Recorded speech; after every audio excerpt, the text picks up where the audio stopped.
Indiana Fashion Week is an initiative of Indiana Fashion Foundation, a 501c3 organization. Our mission is to enrich the business of fashion in the state through collaboration and providing industry resources to Indiana. The focus of our efforts includes attracting and retaining talents, increasing tourism, and creating partnerships.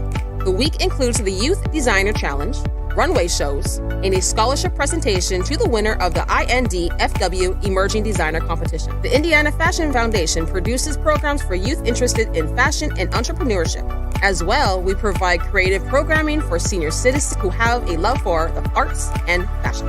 Also featured as a part of Indiana Fashion Week is the Making It in Fashion Industry Conference, which is a gathering of both statewide and national industry leaders who engage in insightful discussion that spans the history of fashion. These discussions aid in continuously moving the needle forward. Indiana Fashion Week is an annual engagement of the creative community that makes up for the fashion ecosystem of Indiana. We are dedicated in connecting the world of fashion, strengthening the industry of fashion, securing the future of fashion.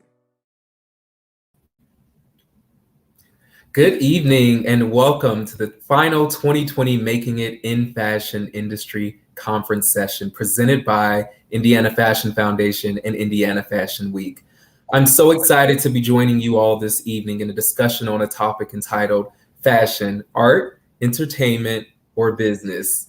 In regions where fashion is not a major contributor to the culture or economy, many individuals and organizations across the art, entertainment, and business sectors fail to see fashion as relevant to their industries.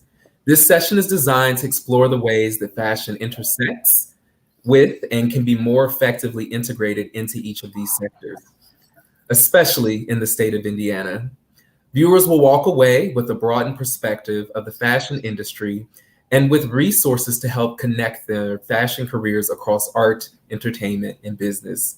I'm so thankful to the Indiana Fashion Foundation and Denisha for inviting me to moderate today's discussion.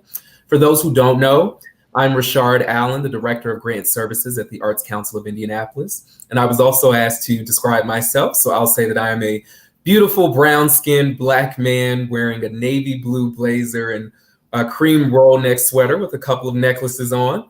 I also refer to myself as a self-proclaimed fashion enthusiast. And this is all a part of my diabolical plot to secure my front row seat at the Indiana Fashion Week when it returns for in-person presentations. But in the meantime, we'll have to commune virtually. Before we get started, I would just like to invite all of today's viewers to join in the discussion in the chat. Please feel free to add your own insights or ask questions that you would like for tonight's panelists to consider. And speaking of panelists, joining me are a powerhouse group of professionals who all in different ways contribute to Indianapolis's creative economy. I'm going to allow each of them to introduce themselves, their work, and their connection to the fashion industry, starting with Elaine Luttrull. Thank you so much, Rishard. And you are right. This is a powerhouse panel of individuals tonight, and I'm so thankful to be part of it. As Rishard said, my name is Elaine. I use she, her pronouns, and I am in my late 30s, a white woman with brownish, blondish, wavy hair that is longer than it was when the pandemic started 9 months ago. And I'm wearing a pink blazer this evening. In terms of background, I am a CPA by training, and I have a personal financial specialist designation, and I am an accredited financial counselor. So I like to tell my clients that we can talk about taxes and budgeting and retirement and investing, and I can hand you tissues while we cry about those things together, because all of my clients are individual creatives or creative organizations. And as we know, money in the arts is complicated, and whenever we are pursuing something creative, it's often about more than the dollars and cents. And so my job is to, through education and financial counseling, distill some of those complex financial topics in a way that can support the creative goals of my clients and my students and the organizations that fund them. As I said, I am thrilled to be here tonight and excited to have this wonderful conversation. Thank you so much, Elaine, and thank you for being here. We really appreciate it and are really looking forward to your insights for tonight's discussion. So next up is Samantha. Hi, everyone. Thanks for being here. Well, I am wearing a white shirt that I made with painting My necklaces, which is my work, it's a jewelry, contemporary jewelry, amulets. I have long dark, brown dark hair. I am a mixed media visual artist. I'm from Brazil, from Rio de Janeiro. I grew up in São Paulo, and I'm in Indiana for about 2 years. I work basically with art, slow clothing, or you can say slow fashion, and contemporary jewelry, which is amulets. We can discuss more of that. I had many exhibitions around the world, like Chile, Italy, Madrid, etc. Done some talkings. And I thank for being here and be able to share with everyone. Thank you. Thank you, Samantha. And we will really be counting on your perspective for tonight's discussion. Also want to add that I almost feel like the description is very similar to when you're on a red carpet. It's like, who are you wearing tonight? how I feel about this. So Yes, funny thing. So let's hop over to Judith Thomas now, a very close colleague of mine. Yes, hello everyone. Thank you for having me here. I'm Judith Thomas, African-American woman, Black woman, 53 years old. I am not ashamed of that in any way. I own all those years. Dark hair still so far, a few grays, with a green shirt on and a bunch of silver jewelry. My background, I've come from the convention industry, work with associations from all across the country and the world. Also worked in sports marketing for a while. And my I was with Visit Indy for about 13, 14 years. And my recent job was president of the Madam Walker Legacy Center, which then led me to a wonderful opportunity to have my own consulting firm where I can pretty much do the programming that I wanted to do at the Walker and on Indiana Avenue all over the city, which is so exciting. And with that, I'm able to create relationships with young people, people that are innovative, people that are trying to make a difference, people that are starting their own businesses, people that have great ideas and concepts, and seeing how we can make all this come alive in this city and make it even more exciting than what it is. So I'm excited to be here with everyone and looking forward to the discussion.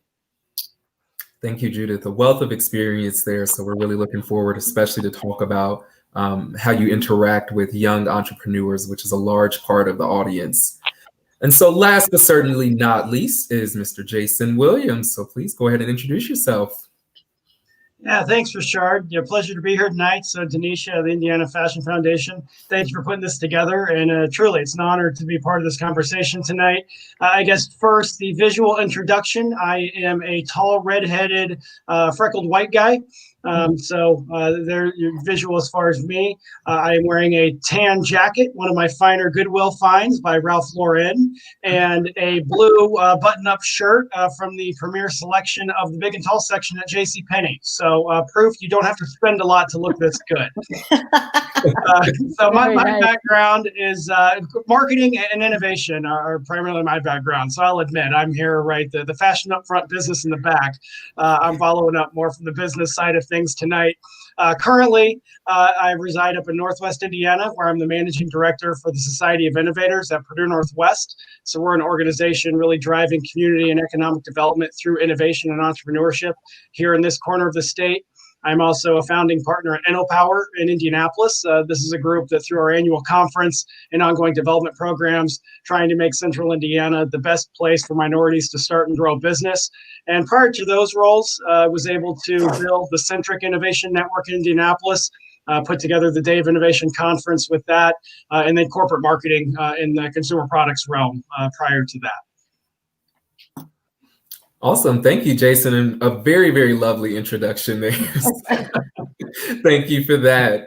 Well, awesome. So we'll go ahead and get started by jumping into today's topics. I think everyone on this panel today probably has a similar response to the question we're addressing today regarding fashion, art, entertainment, or business. But we're going to try to create a path to address some of those different elements and intersections of these topics.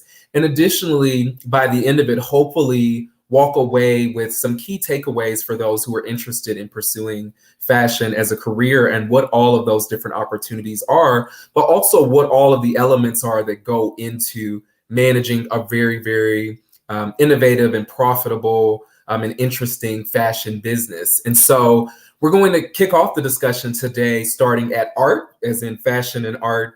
And I think that we all, often look at fashion when it comes to art on somewhat of a spectrum. So for instance, there may be one end, which is maybe as simple as ironing letters on a t-shirt. And then you have the other end that might be haute couture, wearable art designs, all of those different things. And then all of the fashion that happens in between that.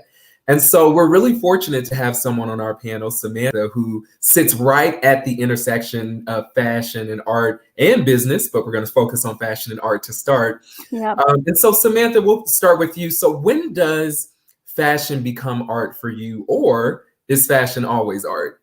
Yeah, something that I forgot. Judith said it so well, about her age. Yeah, me too. I'm in my late 40s, and I'm very proud of it. And I forgot my tattoos. I'm proud of my tattoos. I should mention that. But anyway, about art and fashion, I went to art college, and then I did fashion textile design. But I think it was so natural for me because I was in the beginning, of course, separating. I had in my studio like a showroom for my visual arts, for my art, and then another room that I had a clothing set, so in a big mirror, and everybody could try on, and it was separated. But then I felt like I was adding art to fashion.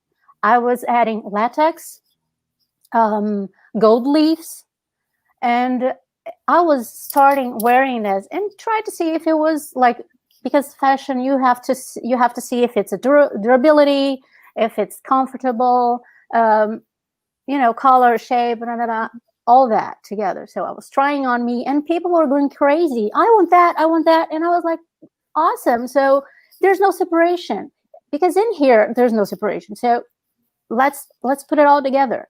And then jewelry came, and it's all the same. I think it's all art. Art is a language.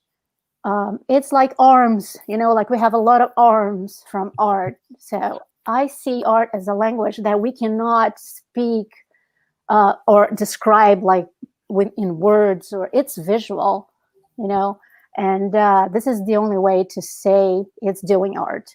So that's what I think. I believe so. I think that almost gets into somewhat of a rabbit hole kind of discussion about what is art. This is forever, yeah. Right, and I'm not sure that after all of the years that humans have existed on this planet that we have a clear answer for that just yet, but I'm wondering if any other panelists have any thoughts about that. Well, I would love to add to that. I have loved fashion my entire life. My father was what you would call is it a metrosexual or what have you, where he loved clothes. Yes, and yes. And so I've always loved it, and I've always loved art. And to me, they've been one and the same. Whatever that beauty is, that creativity that an individual has, someone that can actually have talent to make something well and to make it so that people can actually wear it and it's durable, like you say, is very important. But at the same time, to also make it appealing and beautiful. And when you put it on, it transforms you. Totally. It's the same thing when you look at a great piece of art, sculpture, or an incredible film. It's undeniable. And so to put a definition on it is hard. You do the same thing in athletics and sports. People question, what is sport? Is pool a sport compared to boxing or something else? So it's what gives you passion and what gets you excited. And I was introduced to that very early in my life. And even though I don't consider myself a fashionista, I love style, and I love high fashion. I love low fashion. I love in between. And it's just what gets you going. Yeah, it's that thing that you bring home, you see out there, or an exhibition or a movie or clothing, or, it keeps in your head. It hits you, like it stays with you. So this is art. This is how it talks with you, This is exactly what you're saying. That's it. Yeah, thank you so much for those insights. And I think the comparison to the art that we might have in our homes, just like we curate our spaces, I think similarly, we also curate the way that we look And that happens through fashion, where we're mixing texture and color and pattern and shape and all of these things. But instead of it being on a wall, it's on our bodies. Yeah, we are an installation. a walking installation. A walking installation.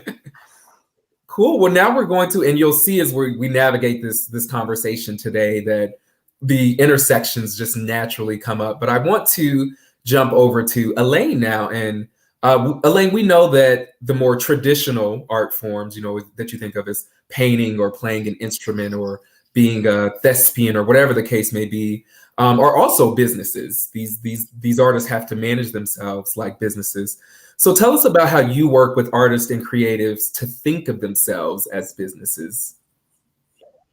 Yeah, great question. I think Samantha kind of led us down this path a little bit when she described her experience of saying, someone said, I want that, or can I have that, right?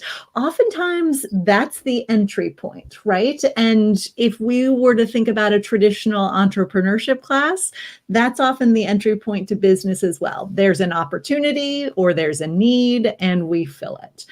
But what's interesting to me is this idea that just like art is hard to define, business is challenging to define, and the definition keeps getting bigger and bigger. We have businesses that capture value and provide it to the world, but we also have businesses that are solving social problems and really leaning into the idea of business being a force for good. And what all these different models have in common is they're creating something of value. Maybe it's community, maybe it is a product, maybe it is a connection with someone who wants to have a piece and wear it to be their own walking installation. But there's some moment of capturing value. And so that's where I spend a lot of time with my clients and my students, really getting clear on what that value is. And then who has a need or a desire for that thing of value, right? And maybe that is the customer or a client or a collector or a member of the community, any number of nouns we can use to describe those individuals. And maybe they are also the ones who can trade something of value for what we're giving of value, right? Typical exchange transaction. Jason goes to JCPenney's or to Goodwill to buy that great outfit, exchanges money for the outfit, right? But sometimes those we serve don't necessarily have the capacity to pay for the value. So that's where the real creativity comes into play. How can we identify indirect customers or other community supporters to kind of use that creative problem solving to create a business plan that works, that is far more interesting than simply trading dollars for something in more like a commodity setting or something that you could buy anywhere, right? And that's where really I think the creative individuals get excited about the idea of applying these business concepts in a really authentic way to the creative practice to capture that value. Because after all, if you're capturing the value, then slowly, we're building up a sustainable career so that you can keep making wearable art or fashion or anything else that you might be inspired to make, right? As long as we keep capturing that value. Yeah. I think that was a wonderful description. Any others have anything to add to that? Yeah, that value that you're saying, I think it's like all the energy that you put into that creation, right? I think it's that's what you're saying. That's the word that you're giving. That's a great word. Because it makes all the difference when you're doing like fashion and art. This is the energy, how all your soul, or you're making that tactile, like something that you can touch from another dimension. So you're like materializing something, you're not just making a shirt or whatever. But I think it's more like that, right? Is that value that you're mentioning, that you're talking about? Yeah, and I think it's, first of all, Elaine, great description on, right, how these artists and creatives can drive value, through the business. And I think the other part of that, right, thinking of themselves as businesses, but also thinking of themselves as brands. I think that's a big part of this too, that, right, they're developing a reputation. I mean, how often do we think of, a certain designer to a line of clothing, or even just, a brand name like Nike. But, I think that's another opportunity to really carve, value out of yourself and we can look all around us, right, to see, similar, fashion items or clothing lines, but because it has one brand or another on it, right, you're willing and expecting to pay more. So I think that's another important thing to think about, especially in this day and age of social media and all the different digital platforms we have available to ourselves. You are a brand. And so not just your products, right, you yourself as that creator are the brand as well. Right. Jason, that's such a great point. And sometimes the word business or accounting or finance or brand sometimes creates sort of a defensive reaction in some individuals, right? Which is completely understandable. But as you pointed out, all of this is already happening, right? So you already have a brand in your reputation, right? And in kind of what you're putting out there, just like you're already engaging with accounting and finance in purchasing supplies and paying for your equipment and your insurance and everything else you're thinking about as you're running your studio practice. So we may as well engage with these topics on purpose and on our own terms. So if that means changing the words, that's okay. I'm totally fine with that. But definitely making sure that we're not ignoring these things because they are existing whether we want them to or not. Yeah, I like the introduction of a brand to this conversation, and that likely could be its own other session that the Indiana Fashion Foundation offers, just because there are so many layers that go into that. And I even think about at the sort of national or international level, those designers that we think of as being high fashion, in the age of social media, also becoming these more public-facing individuals where their own personalities also sort of represent the brand of the clothing they're making, while in the past they might have been able to just make their clothes and put it on a runway, and then that was it. They didn't have to worry about being the actual physical face of the brand. And so I think that's certainly a development that we're seeing in the fashion industry. Speaking to that, as we talk about, more public-facing elements of fashion, I'd like to transition now into a conversation about the entertainment of fashion, which are the things that most of us, know very well, whether they be runway and fashion shows or red carpets or something that's really popular in Indianapolis with pop-up shops, which are these opportunities for designers and creatives to directly engage with their potential consumer or customer base. And so I'm going to throw this over to Judith to start, especially given just your level of expertise at Visit Indy and other places. But when it comes to fashion, the red carpets, the fashion shows, the pop-up shops, all of those different entertainment aspects are what get people out and socializing, which is really important for what we consider to be a thriving city. And so can you tell us about the tourism and economic impact possibilities of a thriving fashion entertainment scene?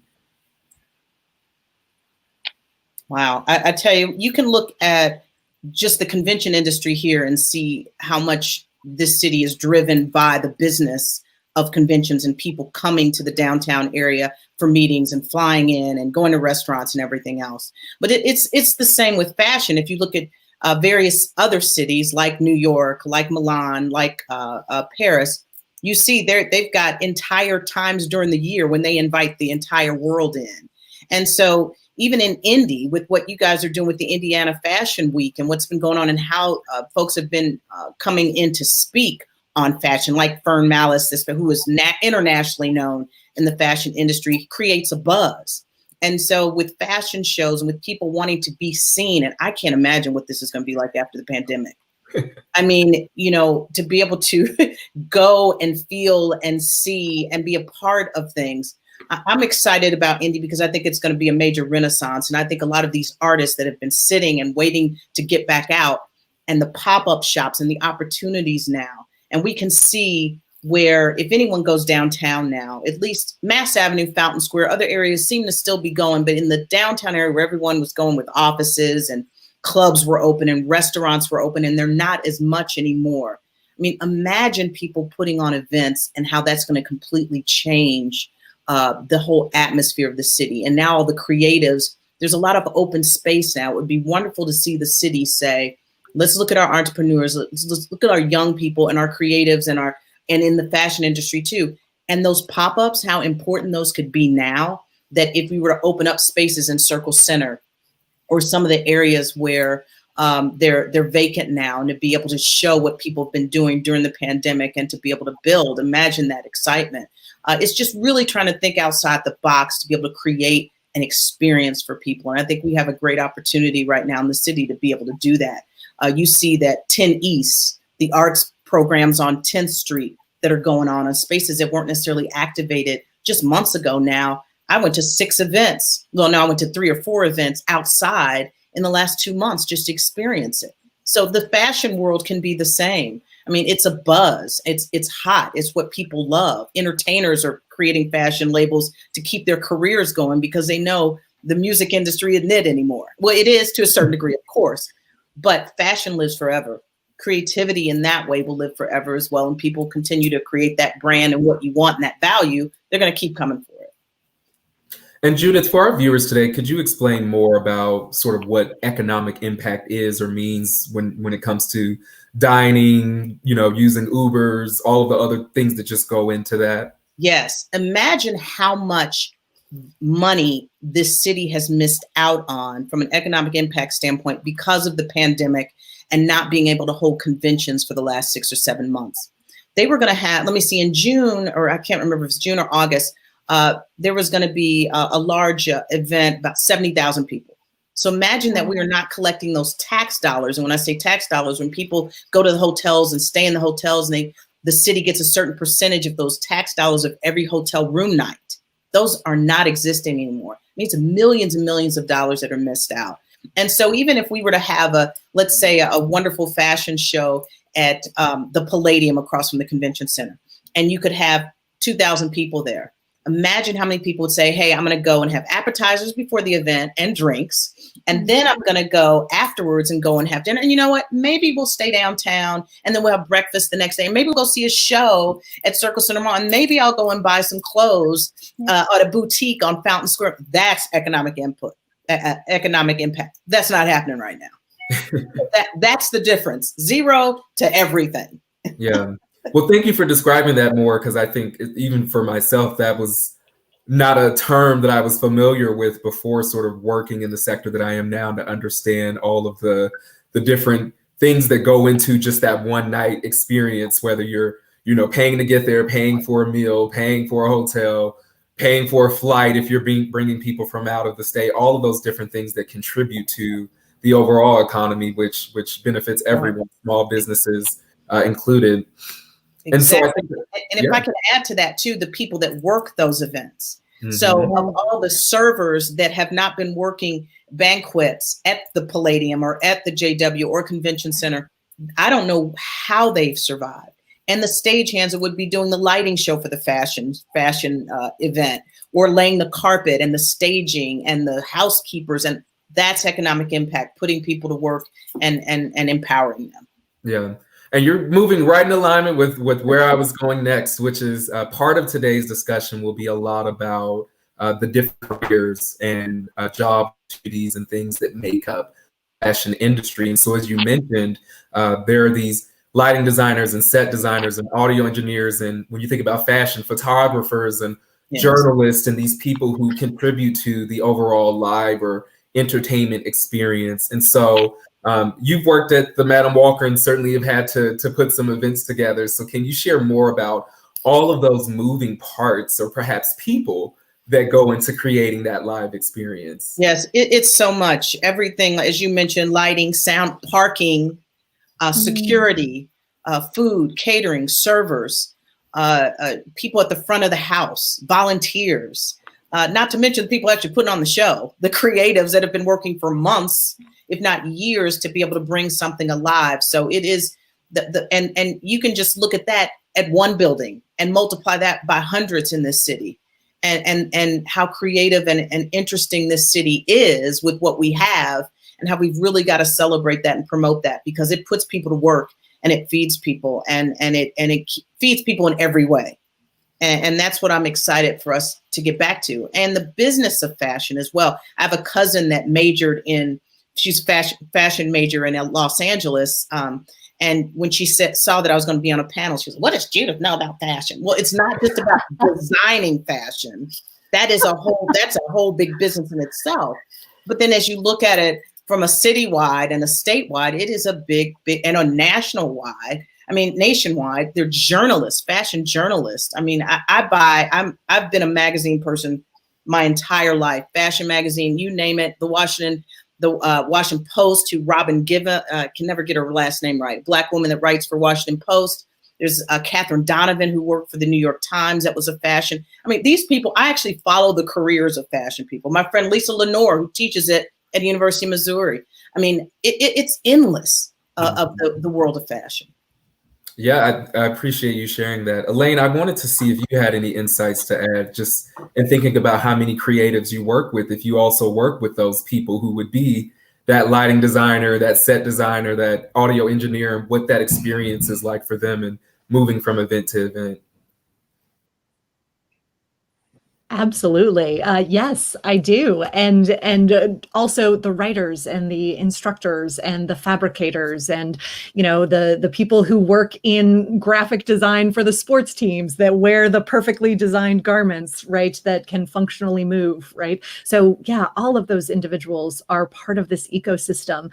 And it's fascinating to me how some individuals lead with their own description as a creative, and some people lead with a more technical description of themselves. I'm thinking of a friend who's a lighting designer, and he leads with a technical description of what he does. He comes at it, there's creativity there, but he comes at it from an engineering kind of perspective. So he leads with the technical and then kind of adds in the creative. And then there are other individuals, Samantha might be one who leads with the creative. And then obviously the technical skills are there as well, but you kind of lead with the creative. And for me, that's an interesting way to think about kind of carving out your niche, right? And how you define yourself, because we're all complex individuals that have all these different aspects of ourselves that come together in this really kind of amazing whole. And many of the other individuals, the servers, the cleaners, the security guards, right? They're also creative as well. They might be moonlighting as thespians, right? And, also working other jobs or launching their own Etsy shops. And so it's interesting, as Judith is describing this economic impact, to remember that these are many of our peers as well. Yeah. I'm interested if anyone has any thoughts about, as we talk about these careers or opportunities that make up the fashion industry, if anyone has any thoughts about how that's expanded even more during COVID-19. I think of, I just saw a fashion show and I can't remember who the designer was, but that they had a video game to show their clothes because they can't do a normal presentation, or they're doing virtual reality or using all of this new technology and pushing fashion into somewhat of a different entertainment space where they're creating these new experiences that you don't have to be there in person for, but you can still be entertained by the clothing and also the way they're presenting the clothing. I wonder if anyone has any thoughts or has seen interesting work like that within the industry. Well, I think Instagram, TikTok, with all the different stylists, Pinterest, people that are out there, I could be on those sites for days, just looking at the way people put things together and how creative folks really can be. So that's been kind of fun to watch all that evolve. And then even to see women like Rihanna do the fashion show that was on Prime. I mean, I used to, Saturday mornings was Elsa Clinch for me on CNN. That was a certain style in the 80s. She would go to every major fashion show around the world. That was before fashion designers were famous, but if you were into it, you knew who they were. That was entertaining. But what people are doing now is a whole new level. I can't imagine what's next. I really can't. Yeah, I think everybody's getting more creative now, right? You have to reboot yourself. You have to be more creative in any career, in any matter. Yeah, and I think one major silver lining to 2020, and as you alluded to, Rishard, right? A lot of events have really been forced online, but I think it also means that a lot of technology's been forced. We've all been adopting technology at a faster clip than ever before, right? Companies that were pushing against remote work have now accepted it and probably will continue to accept it. So I think, going forward, just really the hybrid model, I think, is going to be very interesting to follow, and, really the creative folks that manage that best. I think that when, a mix of in-person, events and fashion shows, but also having a big screen behind the runway to have, some sort of hybrid, digital aspect, right? I mean, we're also, we know we also have things like, holographs and, being able to do that. So I think even some of this very futuristic technology, the acceptance or adoption of it is just, even more so because of 2020. So it really will be exciting to see this renaissance that someone mentioned of just creativity coming out of this. Yeah. Jason, you're so right. A friend of mine runs a retail shop in Columbus, Ohio, and his observation is exactly in line with what you're saying, that all of these changes, especially when it comes to the intersection of technology and fashion, they were all on the horizon, but 2020 has just accelerated them, maybe by about a decade or so. And I am so excited to see, especially the emerging designers and the designers who are still kind of finding their voices, how they're going to embrace that, because they are the ones who are going to be kind of charting this next decade of the industry. And that to me is really, really exciting, because they've already dreamed of things that I never could have imagined, which is a really, really fantastic potential outcome of a very challenging year otherwise. For sure. Yeah, it's always nice to be able to look at that silver lining, and I think what's on the horizon is certainly very exciting. I think this almost leads us. Now we're shifting toward business, not all the way there, but we're tracking there. Again, there are a lot of intersections, but I think part of where this conversation was getting to is also this idea of these live events, and now within the context of COVID-19, these virtual events that still provide entertainment to audiences. But they also can serve as a marketing tactic or serve to increase brand awareness for fashion businesses. And so, Jason, I'm going to throw this one over to you. How can fashion designers capitalize on these live or virtual events or these experiences to increase their brand's awareness? Yeah, so Judith did a great job of really, explaining, all the different people and parts and aspects to a lot of these events, especially in a city like Indianapolis, right? We are one of the top convention and meeting cities in the country. But I think really what stands out to me on this question is looking at Indianapolis as a sports city. I think, thinking of taking advantage of live events, think of the bigger sporting events like the Super Bowl or the Final Four. These attract everyone, right? It's not just the diehard sports fans. And if you think back to even the Super Bowl, right, that's a recent major, milestone event in Indianapolis' history. I mean, one of the items that or events that stands out within that Super Bowl week is that effort to provide scarves to volunteers, right? Here's a fashion accessory that pulled in everyone, right? They were bringing in, retired folks to knit scarves, and I think it was something like 13,000 scarves were then distributed, became the it item, for the event. And, we see that every 4 years with the Olympics, right? You see all the top designers of the world coming out and showcasing their various countries' teams doing a runway show. So fashion becomes brings into the spotlight here for sporting events and things like the Olympics. And then to shift even to the business side, one of my favorite marketing examples are really just best in class. There's a t-shirt company, a fashion line called Johnny Cupcakes. So Johnny Earl started this company about 8 years ago, and it's just amazing marketing. He's got these retail shops that look like cupcake stores, but he's just done a great job of creating this creative shirt line. But he also does a lot of work with private events and conferences, but also incorporating in kind of that branding of the Johnny Cupcakes logo. And they then themselves become, kind of the it item of conferences. There's actually a very strong aftermarket. If you go to eBay, you can find random conference shirts that were Johnny Cupcakes. So just a great example of someone that has found a niche in these live conference events to kind of push his fashion brand. Yeah, I love that. And your original example that talked about the Super Bowl reminded me even of the work of People for Urban Progress, taking the roof of the old RCA Dome and making bags and other accessories out of it, and how there are those opportunities to create and use a moment to, again, increase your brand's awareness and to make something unique. I think you almost got on that idea of uniqueness. Like, what can you make unique about your brand or your business, or the work that you create. I'm wondering if anybody has any thoughts about that. Elaine, I see you nodding over there. Not to put you in the spot. Yeah. Hey, no pressure. I got really excited about diversifying the revenue. I also got excited thinking about cupcakes, but as Jason was describing, Johnny Cupcakes being able to identify a number of different, essentially, channels to serve in a slightly different way, that diversifies your revenue, right? So in a year when conventions maybe come back with vigor, Johnny Cupcakes is going to be well positioned there. And at the same time, having another channel can help protect a bit against the downside in a year where conventions are, permanently paused or shifted virtual in a slightly different way. So I like that as a strategy, especially and as long as you're kind of protecting your time in those different areas, because it is easy to get pulled in too many directions.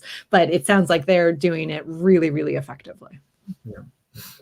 So now I'm going to transition a bit into the business segment. And it sounds a bit weird to say that because, of course, it's come up through all of the different segments that we've talked about today. But when I was talking to the Fashion Foundation, they really wanted me to elaborate more on the various career opportunities that exist within the fashion industry. And these are things that we've been talking about this entire call. And they actually shared, the Fashion Foundation has a survey that's out right now that they're learning about people's interests in fashion, which are, do you want to enter the fashion industry? What's your education? Which segment of the industry are you interested in working in, whether that be design? I think, Judith, you mentioned earlier that a lot of people go in and like, I just want to be a designer and that's it, but that there are all of these other things that go into it. And they were they so graciously shared some of the preliminary survey results that they've gotten. And so I just wanted to share that of those who have responded, the highest percentage of people, that is 33%, have indicated that they want to be designers. And then the next two highest were model and marketing. And I was actually kind of excited to see marketing in there, but then all of the others, web designer or I don't know, some of the other stuff on the list didn't quite rise to the top. I think makeup artists might have been fourth or something like that. And so, Jason, I'm going to toss it over to you again, just thinking about the work that you do with, entrepreneurs and small businesses. And we know that there are many, many functions that go into building a strong business. And so I mentioned marketing, distribution, customer service, licensing, all of these different elements. So can you talk to us about what's necessary to build a strong foundation for a fresh fashion brand and how creatives can monetize their talents? Yeah, thanks, Rishard. And yes, it is important to think about kind of a sound business. I know Elaine did a great job of touching on some of this earlier. But right, I mean, what's necessary to build a foundation for a fashion brand or even business related to fashion? First and foremost, I guess with any business, you want to make sure that you have something people want to exchange value for, right? Are you solving a problem worth solving? Are you meeting supply and demand? Again, it just comes down to, do you have something, do your talents have an output that someone is willing to exchange value for? I think before talking about some specific resources, I would say in this day and age, there's never been a better time to start a business, but it also requires a lot of collaboration. And so I'd say one of the necessities, just a strong foundation, is just having that willingness to collaborate. And entrepreneurship is a team sport, and so you have to be willing to recognize there's going to be areas that I don't know enough in that I need to turn to some help from folks, and that could be business resources like the Small Development Center, or some of the local co-working spaces or other foundations that provide training. It could be turning to a network of peers and other collaborators. But when it comes to some of those, again, those resources, right? Whether it's graphic design or building a website, social media marketing, there is, I call it, right, building for dummies, Wix or Squarespace, building websites for dummies, right? Canva, graphic design for dummies. You don't have to have these skills anymore. This is all being automated, and these click and drag softwares that really help you look professional and start a business from scratch. And especially in this industry, one thing I wanted to make sure to highlight, and Elaine, you mentioned Etsy earlier. That is an incredible platform that truly is helping creatives and fashion artists by the millions build businesses across the globe. Just looking up some of their recent numbers, their current numbers, there's 2.7 million shop owners on Etsy that are active right now. And there's over 65 million unique items within Etsy stores. If you look at their annual reports, 87% of sellers on Etsy identify as women, and 75% consider their shop as a business. So these are folks that have a talent, they're making something, and they do consider it one of their businesses. And 90% of these are businesses of one.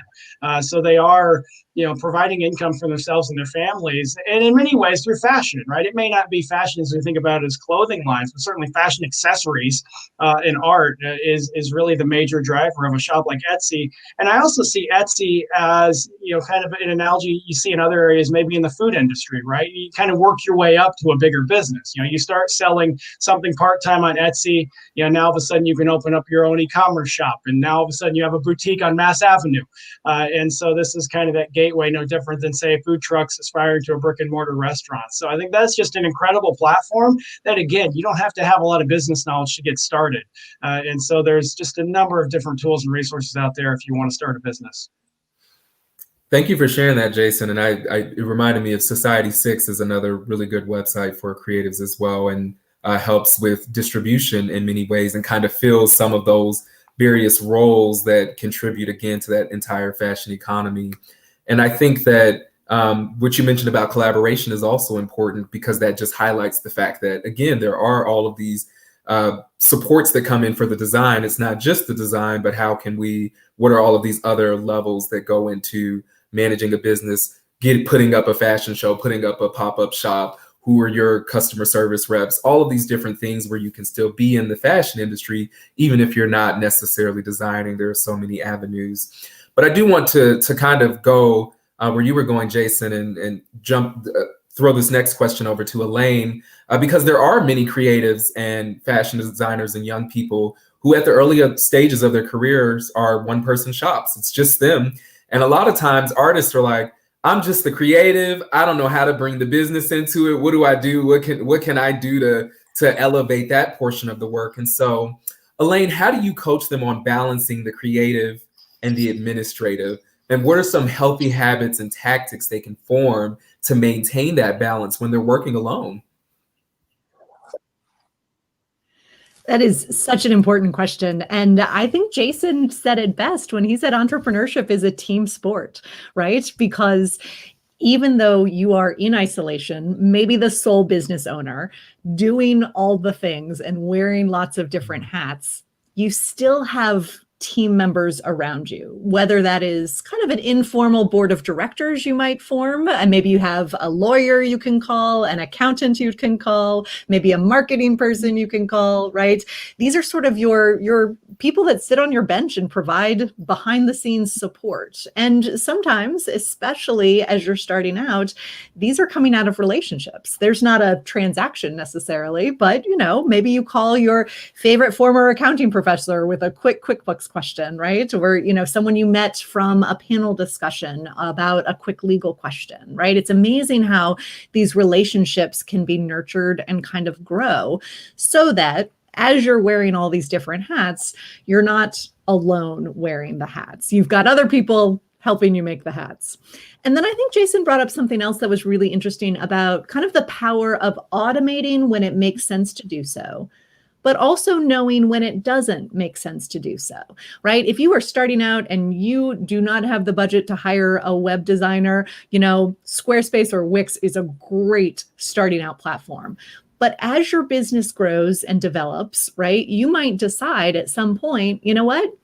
I need something that's a little bit more customized. And that's when it's wonderful to tap into the expertise of a web developer or a graphic designer to really kind of polish up the bones that you've built. And I think it's important that we know when the app or when the automation or when the system is perfectly fine and when we need something a little bit extra. And that varies for every person, but it is a lot of trial and error and kind of gut checking with yourself how something is doing and checking in with all those team members you have, right? So even and maybe especially the unofficial ones, because great companies like TurboTax can help you do your business taxes for a very nominal fee. But at some point, it might make sense to hire an accountant who will do a little bit more planning with you, right? So just constantly checking in with yourself and watching that balance of how you're spending your time and how you're spending your dollars. And knowing that the balance can change as your business evolves and grows. And that's what makes it an ongoing creative effort that continues to be fulfilling over the long haul. Yeah, Elaine, it sounds like that key takeaway there is really about balancing the time. And again, what as you and Jason alluded to, what are the things that can be automated so that you have more time to create and make and do what you love? And what are some things that also might need a little bit more attention to detail? Samantha, you are someone who is dealing with this on a day-to-day basis, and the website where you sell your art, both wearable and otherwise. So what was that like for you, getting to that point where you had that balance of, I'm a creative, but I'm also a business? And did you ever feel like you needed to separate the fashion and the art? Yeah, I've started with design stores, museum stores, art institution. And of course, my website was like my portfolio. And in pandemic, really, it was like push me, like you have to sell online. And it's weird for clothing because people like to try it on, right? This is something that is so personal, like this encounter and touching the material. And put it on, like I think it was Judith saying that how you transform yourself when you put the clothing. It's incredible. And everybody look at the mirror and is like, it glows. It's amazing to see that. And I really miss that. But selling online, I've done Wix and I'm Squarespace now. And this is a challenge for clothing because I believe it's the physical is so important, at least to me it is, because I deal with, materials. I'm actually making, I do everything by myself. I sew, I cut, I create, I knit, everything. So I feel like it's a challenge to sell online. For me it is. So I'm learning with you guys with a lot. And Samantha, I'm curious to know more about how you balance your time. There's that time that you have for creating, then you also have to photograph your work and put it on the website. And then if someone orders, you have to ship it. So how do you do everything. That schedule? So how do you go about balancing that schedule? Yeah. Balance. Actually, I'm like, I used to say that I'm like a tsunami when I work. It's like something, I don't stop when I start something. Okay, so I create something and I want to immediately take a picture and I want to post it and I want to do everything at once because it's like fresh. It's maybe because I'm excited. I'm really enthusiastic about it. But I'm learning to, take your time. Maybe, take a nice picture. Wait and see. Do you need to put measurements? Like, what do you need to do? Because I really want to show. You want to show, oh, look what I did. This is, I want you to see. Do you connect with that? But I do everything. I take pictures. I create. I produce. I take a picture. I sell it. I send to the post office. I do everything. It's maybe because I'm a fast person. Like I'm really into that. At once, I want to do everything. So it's not a problem, but it takes a lot of time. Yeah, but I think what was important there is how you talked about that. One, it's that you just have a work style that worked for you at one point, and then at another point, that you determined that maybe wasn't the most efficient at that point. And so it's like at first it was a sprint. Like I'm in the zone. I want to get everything done and just get it knocked out. And then it seems like it developed in somewhat more of a patient and curated process. Like when I make this image, does this image represent my brand well? Does this represent you well? Because of the process. Yeah. Like the steps, like before you could do that because you're a person who you try it on, will see, will go to you. It was totally different. And now you need to learn the steps. You do the thing, your artwork, And then, well, my English, you guys. And then you take a picture, like, what do you want? What is your background? Do you want to use a person? Do you want a white background? Do you want what are you gonna show? How are you gonna? How is your voice? What is your voice in the background? What is your voice? Does it fit with your clothing, with your art? So all the steps, you have to take your time and think, and then actually do. It takes a lot more time than creating. I'm sure of that. I would. What Jason said, yeah, like it would be awesome if we could have help. Well, I think that's an important. I like that honesty that it takes more time than creating, because I think it does. Even in the work that, yeah, I mean, but even in the work that we do with artists, I think that's even getting artists to read their emails and say like, hey, you have to set up time to actually read your emails, or you're going to miss out on opportunities. So it's like creating time, but yeah. Woo! Yeah. I'm like, I'm plugged in. I'm doing everything all the time. Yeah, but it's so important to have those processes in place. Anyone else want to add? Because I just thought that Samantha made some great points. I don't know if anyone wanted to react to any of those. I was just gonna to back that up, and I mentioned Etsy, and I did take a peek at their most recent annual report, but they actually have a fantastic graphic right in the middle of their annual report that acknowledges kind of the time spent by their sellers, and only about 50% of time is actually spent making. And I'm looking at this right now of 25% of their time is inventory management. There's marketing, there's shipping, there's communications, there's accounting.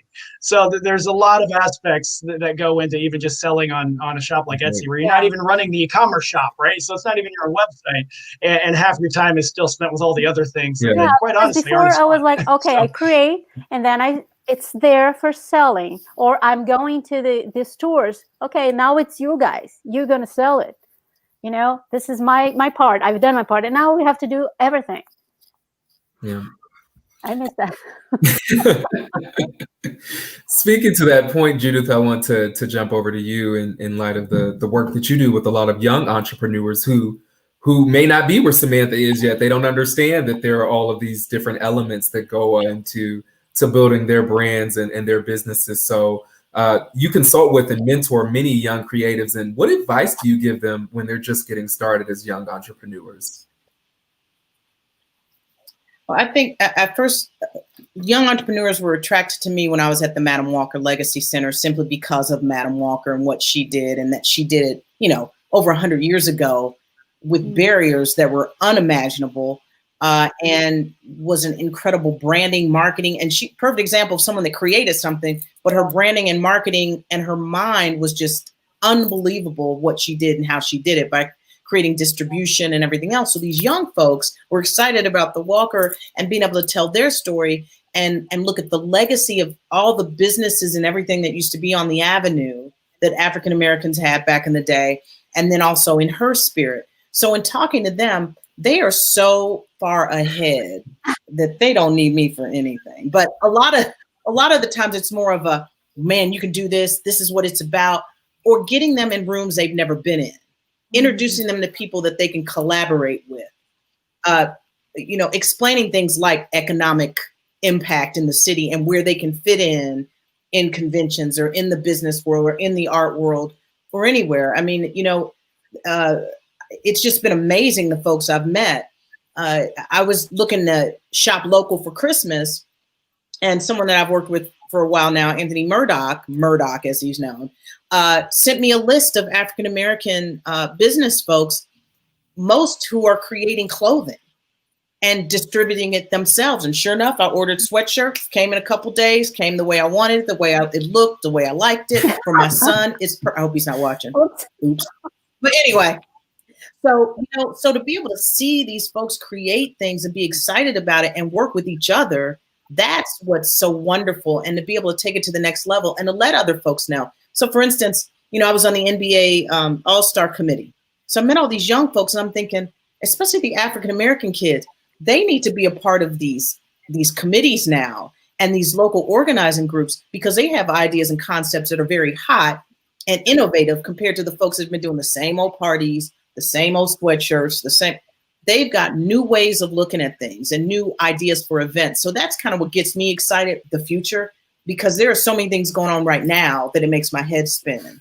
But to be able to connect everybody and to celebrate the talents that we have here in this city. And if I might add, Pattern Magazine, like I said, I'm a magazine. That is one of the most beautiful magazines that I've honestly ever really seen, and how creative it is, where it's not just using high fashion, but a mix of everything, that high, that low, that local, the regional. It's just wonderful. So to see all these collaborations and these people in these magazines as well is exciting. Yeah. I think those were some great final points there. So there was a question from the chat, and I think that our conversation today related to the career opportunities, the levels and layers that go into a fashion business. Is it art? All of those different things, the entertainment and all of that can kind of all be combined together to answer this question, which is Denisha Ferguson asked, what can we do at the Indianapolis or Indiana Fashion Foundation to continue to show the value in investing in the fashion industry in Indiana? Can I just add real quick while I'm on a roll? I'm also a part of a board called the Indiana Destination Development Corporation Foundation. It's kind of like the Visit Indy, but for the state. And so the whole point is also not only to celebrate what we have, but to attract people to come and live here so that they can see there's a certain quality of life in Indiana, not just Indianapolis, but all across the state. And there are innovative people doing great things all over. And so we're really trying to promote that and get that to the region and around the country and around the world. And the fact that fashion is now a major part of what's going on in Indiana is something that definitely needs to be celebrated, and to be able to say, hey, these are opportunities for everyone, from writers to people that want to speak about fashion, to people that want to just walk down 38th Street fashionable. This is the place to be, and how you can connect with other organizations like PUP and Pattern Magazine and young artists and creatives that can really celebrate it and make Indiana that much more attractive to people. Yeah. Well, I think that answered the question, Judith. Yeah, for sure. All right. I don't know if it was intentional or not, but it worked out that way. Jason, I see you unmuted. Do you have thoughts to add to that question about how the Indiana Fashion Foundation can continue to show the value in investing in the fashion industry? Yeah, I was thinking one thought. I mean, Judith is right. I mean, Indianapolis's stock has been rising, over the last decade in a big way, right? I mean, whether we're looking at the tech sector and, the fact that Salesforce is on the tallest building in the state now, or, our restaurant scene is getting covered by the New York Times. I think most recently we were named one of the top 10 or 20 places to visit in the world by Condé Nast, internationally acclaimed, travel list. And so, it does take these cultural aspects of a city and a state to, keep momentum with the rest of what's happening here. But I would say, a lot of the success in those sectors has just come from being a champion. And right, if you want the fashion industry to continue to stay at the forefront of the conversation, how are we doing our part to talk about what's going on? I mean, yes, right now we're not traveling as much, but even through these digital, conversations and platforms, as we're interacting with folks in other corners of the country, talk about what's happening here, right? And, carry those stories with us, in the tech sector. I mentioned Salesforce. There's a group in town, Powder Keg. They've done an incredible job of advocating for the tech and the startup scene here, as those folks have traveled to Silicon Valley and the East Coast. And so how are we taking advantage of our networks to brag on what's the fashion success stories here? I think another layer of that is you talked about the tourism and economic impact reasons that people should continue to invest in the local fashion industry, but there are also the people like Samantha, that this is their livelihood. So Samantha, what do you think about that? This is your work, your career, and from that perspective, it's also just important, I would believe, to make those investments so that people like you can continue to be successful in this market. I'm sorry, I didn't hear you well because it kind of break it for me. Oh yeah, I can repeat the question. It was just that we talked about economic impact and tourism, but the other layer of that is the individuals, the artists like you who live here and contribute to this economy, and how we can set up Indianapolis to be a place where you can thrive. So do you have any thoughts about that? Like how we can, always remember to position the artists and the creatives first when we talk about investment in the city? Yeah, well, I've been selling mostly Europe and Brazil, and I would say Latin America. So United States for me is something kind of new. I've done New York and Indiana. So what I can say in Indiana for me is kind of like a new place to be. So I'm kind of, still spreading myself. It's something new for me. I cannot really say much about it. Cannot help much in this matter. So what do you think your experience has been like so far? What do you feel like is missing? Well, I met when I got here, I was trying to reach everybody. Hey, I'm here, I do exist, that's what I do. And I was like, I felt like people were like more like, hey, what's going on? You're too much energy. So I met Paulina from Pattern. It was great talking to her. I've met some people from art. Shannon from Gallery 924. I've done exhibitions there, and I was gonna have a physical exhibition there, but COVID came, so it was a digital one. What I feel like it's something. I feel like because what I do is my artwork. I don't. I put a paper on clothes. I put gold leaves on clothes. I put latex. It's so not common. So I feel like there's some resistance here. It's like, oh, wow, this is new. What's that? It's not like, hey, ooh, awesome, I want that. Maybe because the size of the city, or I don't know much about it, really. I'm trying to understand. But this is what I felt. I felt like, oh, this is different. This is different. I'm feeling like that vibe, Yeah. I don't know if you guys can help me and give me more advice. Well, I think that speaks to sort of what kind of environment and culture we nurture in the city, where it allows for, things that might be more approachable or simple, where it's like, this is a t-shirt, this is a sweatshirt design, but how are we also supporting those artists who might be a little bit more avant-garde, who work outside of the margins, I understand what I do is totally different from what would I say? It's an artist playing with clothing. That's what I'm doing. I'm not a fashion designer. I think a fashion designer will do totally different. The process is different. Like what I do, how I build is different. It's like a sculpturing. I start doing, I don't know what's going to go. I don't know where it's going to go. I don't know what I'm going to put, the shirt I'm wearing, okay, let me do something here and pull back here. And it's different. So it's really like you have to put it on to see how it works in your body. So it's a lot harder to sell like digitally, because it's something that doesn't have a size. Like it's not, 8, 10, it's unique. It's one piece, one. I won't make 10 because it's one like that. And this is totally, it's a different, it's art. It's art in a fashion view. Yeah. Well, I want to see the show as soon as possible. Yeah, so I'm ready to see the importance of physical space while we are embracing the virtual. I think as we think about coming out of COVID, how are we supporting designers connecting directly to consumers, that in-person experience? And I think that's a way that we can continue to support the industry here. Elaine, you were the only one who didn't have a direct response. Do you have anything to add to that question that was presented?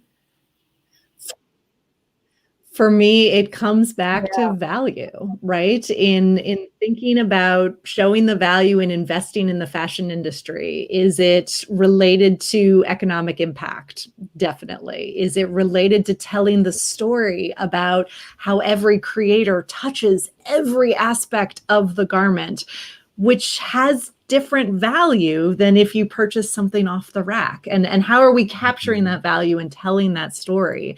How does it align with your own values as a consumer? Judith mentioned wanting to prioritize local and Black-owned businesses this holiday season, right?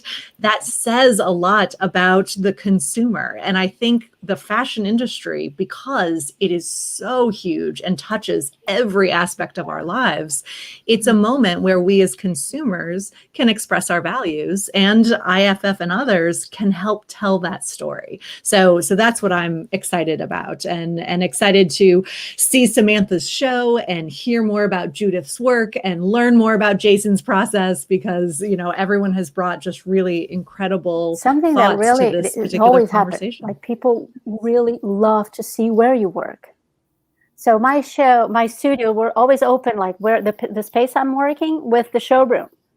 People love to say, oh, what are you doing now? Oh, what is this? Or you can even change the clothes that she's getting. Oh, I want to add this. And then you add that, like right the moment while you're having coffee and chatting. So it's really an experience. It's, this is sharing. This is so rich. This is so important. This is what I miss. Like, I'm thirsty for it. Yeah, and I think your responses overall just, to me, reemphasize that there are all of these necessary roles that go into it that can help communicate that story. Like Elaine said, Judith mentioned pattern and how pattern promotes the local and these creatives and these artists and in that platform and distributes it. And so that storytelling aspect seems to be really important, making it personable and making it local. All of those things are really important to increase that value. I even know for me that I have probably shopped locally this year more than any other year. And it's literally just because of that story being told over and over again. So there's another question that comes from our viewers today. It says, I think 2020 was new for all of you. What was that like, and how did you adapt for all of it? Judith, looks like a big question. Well, I can't even begin to tell you how crazy 2020 was, but you know, I left a job during a pandemic, like actually left a paying job during a pandemic and stepped out on my own at 53 years old. So 2020 was really something. And sitting back watching the pandemic, the two pandemics, that being the uprisings as well as the actual health situation we have, realizing how valuable and important life is, and that you're only here for a hot second, and that you've got to make the most of it, and just trying to figure out what those steps are going to be and how I can help other people, not just my family and my children with their careers and their lives and where they're going, but with everybody. How can we collaborate? How can we make where we are better when all this opens up? And as I mentioned before, it's a renaissance. It's how can we make this just even better than what we've ever imagined? And that's what 2020 has done for me. And it's been great. It's really just been a wonderful time to just reflect and then look at everything and see how we can make a big difference in the world. Yeah, thank you for that, Judith. Any others want to tackle that question if they can? Well, I could say for me, I just mentioned like wait, look, patience, step by step. This is like for learning something new. I think this is more like, you know, meditate more, think, like project, you know, have a plan. It's something more like that. That was for me. That's beautiful, Samantha. I need to channel some of that, I think. Yeah, everyone will be meditating. I'm like, it's amazing. You center yourself. Do it. For me, 2020 has been, above all else, contradictions, right? We've felt the slowing of time and the speeding up of time. And we've felt total optimism and also sort of crushing depression because things are not changing as fast as we would like them to. And some people have been busier than ever, and some have been slower than ever. And I've been walking more, but seeing family less. And so it has felt like a constant kind of being pulled in different directions and contradictions just from every different angle. And what I'm hopeful about is that will continue to kind of live with some of those contradictions going into 2021, because this isn't changing anytime soon. And that's perhaps an okay thing, because I think there's a lot of things that happened this year that we can carry forward in a really positive way. And so that's what I'm holding on to, even as we're crawling to the very end of this particular calendar year. Yeah. And I guess to add some insights to that as well, as under a number of different hats that I wear, rely on a lot of in-person, events, whether it be small workshops or larger conferences. So, some of the obvious changes and, forced changes of 2020 to figure out how to do all this virtually. Yeah, but it's been beneficial, right? Learning new platforms and, adjusting to that, and also recognizing some of the silver linings that were mentioned earlier. InnoPower hosted our conference at the end of August, and there were panel discussions that we were able to put together that never would have happened in a million years if we had forced people to go downtown to Indianapolis to, even local folks, right? Go spend half a day to park and go into the convention center, where now you can turn on your screen for 60 minutes and be part of a conversation like this. So we know that going forward, there's going to be a hybrid. Personally, I guess just reflecting on that question, I've been able to take advantage of some of the time to, I guess, learn some new skills myself, and really more, I would say, creative skills. I kind of joke my quarantine skill this year has been video editing, and finally, the time to figure out some of that software. And I'm certainly not going to quit my day job and become a video producer anytime soon. But I'm pretty proud of some of the just marketing videos and some assets I've put together. But I think that also is a great point, especially for this, this fashion industry and these artists that we're talking about. There are folks like myself, one of them, right? We've kind of rediscovered learning. I think, Samantha, you mentioned that. And the output, right? The things you're making are something that is of value, but your skills and talent are also of value. And there's a growing field of platforms to monetize your skills and talent, right? Think Airbnb experiences or masterclass. So that could be another thing to think about. I may not be able to show my stuff in a gallery right now, but what would people engage with me to learn how I do, apply latex to clothing that I do? So I think there's an interesting opportunity where, that's going to, continue forward, even as we get back into in-person experiences of, how are we kind of teaching people new skills and really lumping them all under creative skills. And I think it's safe to say a lot of the learning that's happened this year is that. Yeah, I totally forgot. These online classes, it's a challenge. This is something that's going on. Yeah. Totally. I like that, Jason, that thought about all of the learning that can, and new hobbies and new skills and things that we work on and develop. And I learned how to sew a button during this pandemic. All right. Might be a seamstress in the future. Who knows? This might be my venture into fashion today, so we'll see how that pans out. But you can have a blazer full of buttons. Yes, awesome? Buttons. That's it. Nothing. Buttons. That's a great idea. You see, we might have to work together. I want to see that. Well, I want to give it a second here to see if any final comments or questions come in for the chat, but otherwise we would be wrapping up our session for today. So I'm going to see if our facilitators have any more to add there. And it looks like not. All right. Well, first, I want to start off by thanking all of you, Jason, Elaine, Judith, Samantha, for joining this panel today and providing so many wonderful insights to the discussion again about tourism, development, impact, the careers, the opportunities, the layers that go into it. I think that the viewers will leave with a lot of tangibles, which is really great as they consider what their fashion possibilities are. But I also think a lot of what we talked about extends beyond the fashion industry as well. So even for those who may work in other creative sectors, I think they could find a lot of value in the discussion that happened today. Denisha wants to say so I'm going to give you guys a nice silent clap, a round of applause just for being here today and being so transparent and sharing. Thank you so much.